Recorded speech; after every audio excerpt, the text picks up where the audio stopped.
ایک فکر اگر تمہاری ہو جاتی ہے زندہ فقط وحدت افکار سے ملت. اس شعر کا ایک ایک لفظ آب زر سے لکھنے والا ہے. یہ شعر ہمیں درس دے رہا ہے.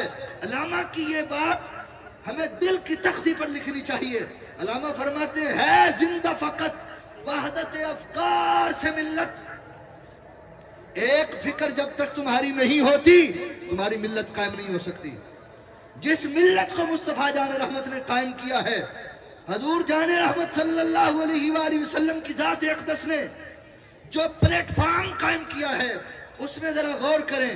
صحابہ کرام رضوان اللہ علیہم اجمعین کہاں کہاں سے کس کس شہر سے تعلق رکھنے والے، کس کس علاقے اور خطے سے تعلق رکھنے والے، سارے فرق مٹا کر حضور کے پرچم تلے اکٹھے ہو گئے، ایک ہو گئے، متحد ہو گئے.